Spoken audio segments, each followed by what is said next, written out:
अच्छा है आज बालासाहेब नहीं हैं।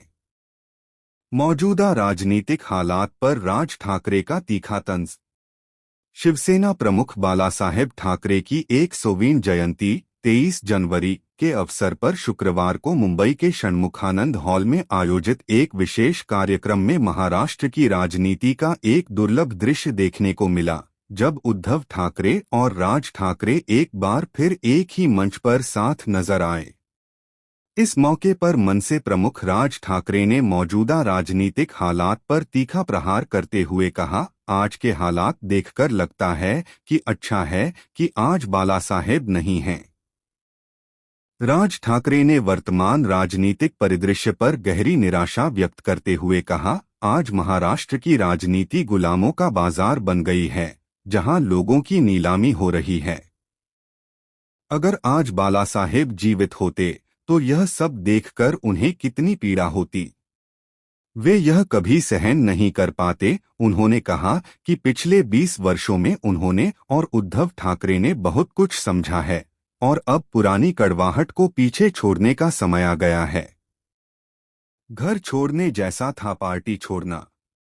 अपने भाषण में राज ठाकरे पहली बार अपने अलगाव के दर्द पर खुलकर बोले। उन्होंने कहा, जब मैंने 2005 में शिवसेना छोड़ी तो वह केवल पार्टी छोड़ना नहीं था, बल्कि अपने घर से बाहर निकलने जैसा था। पिता का साया पहले ही उठ चुका था और फिर अपने चाचा बालासाहेब से दूर जाना मेरे लिए बेहद कष्टदायक था।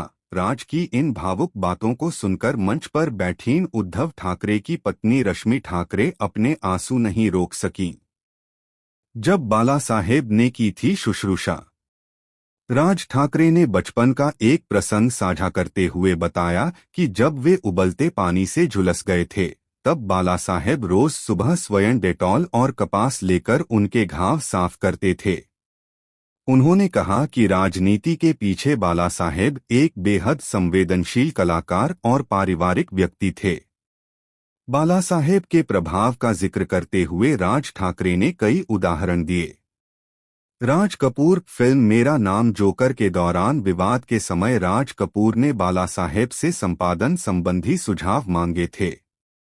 अमिताभ बच्चन बोफोर्स मामले में फंसे अमिताभ बच्चन के लिए बालासाहेब ने प्रधानमंत्री वीपी सिंह को पत्र लिखने का मसौदा तैयार किया था, जिससे परिस्थितियां सुधरीं। माइकल जैक्सन मुंबई दौरे के दौरान माइकल जैक्सन बालासाहेब के व्यक्तित्व से इतने प्रभावित हुए कि उन्होंने दोबारा यमातोश्रीण आकर मिलने की इच्छा जताई थी। अंत में राज ठाकरे की अपील। राज ठाकरे ने कहा कि बालासाहेब केवल एक नेता नहीं, बल्कि एक चलता फिरता विश्वविद्यालय थे। उनके कार्टून की हर रेखा में स्पष्टवादिता और साहस झलकता था। उन्होंने जनता से अपील की कि इस शताब्दी वर्ष में बालासाहेब को केवल याद न करें, बल्कि उनके भाषणों, साक्षात्कारों और व्यंग्यचित्रों को नए नजरिए से पढ़ें और समझें।